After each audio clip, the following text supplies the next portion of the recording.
भारत और रूस के रक्षा मंत्रियों की मुलाकात हुई।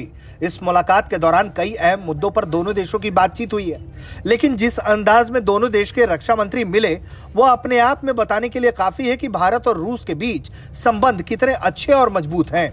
रक्षा मंत्री राजनाथ सिंह ने 28 अप्रैल को शंघाई सहयोग संगठन के रक्षा मंत्रियों की बैठक से इतर रूस के रक्षा मंत्री जनरल सर्गेई के साथ द्विपक्षीय बैठक की। दोनों मंत्रियों ने व्यापक मुद्दों पर चर्चा की और सैन्य से सैन्य संबंधों के साथ साथ औद्योगिक साझेदारी सहित द्विपक्षीय रक्षा सहयोग को कैसे आगे बढ़ाया जाए उस पर जोर दिया। मेक इन इंडिया पहल में रूसी रक्षा उद्योग की भागीदारी और इसे और गति देने के तौर तरीकों पर भी दोनों देशों के रक्षा मंत्रियों ने आपस में गहन चिंतन मंथन किया है। दोनों मंत्रियों ने क्षेत्रीय शांति और सुरक्षा के मामलों पर चर्चा की। दोनों देशों के बीच विशेष रूप से रक्षा क्षेत्र में निरंतर विश्वास और आपसी सम्मान पर संतुष्टि व्यक्त किया गया और साझेदारी को मजबूत करने की दिशा में अपनी प्रतिबद्धता दोहराई गई।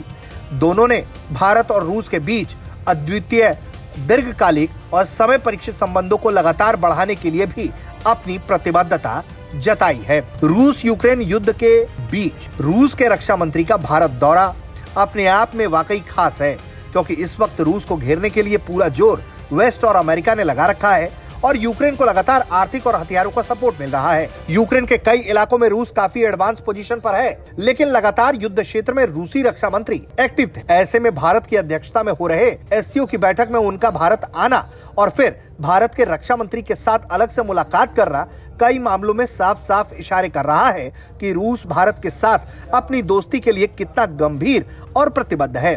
पीएम मोदी और राष्ट्रपति पुतिन के बीच भी लगातार बातचीत होती रहती है और दोनों ही सर्वोच्च नेता दोनों देशों के बीच लगातार मजबूत संबंध बनाए रखने पर जोर देते हैं। ऐसे में दोनों देशों के रक्षा मंत्रियों के बीच हुई इस गर्मजोशी वाली मुलाकात की तस्वीरें ये बताने समझाने के लिए काफी हैं कि दोनों देश एक दूसरे के साथ रिश्ते को और मजबूत करने, रिश्ते को आगे बढ़ाने के लिए कितने ज्यादा उत्साहित हैं। ये दौरा ऐसे वक्त में हुआ है जब लगातार ये बात कही जा रही है कि रूस कभी भी यूक्रेन में परमाणु बम का इस्तेमाल कर सकता है। ऐसे में रूस की तरफ से यह भी कहा गया है कि रूस यूक्रेन पर परमाणु हमला नहीं करेगा, लेकिन वो उकसावे पर किसी को छोड़ेगा भी नहीं। यूक्रेन को पश्चिमी देशों से मिल रहे समर्थन के कारण परमाणु युद्ध का खतरा लगातार बढ़ता जा रहा है।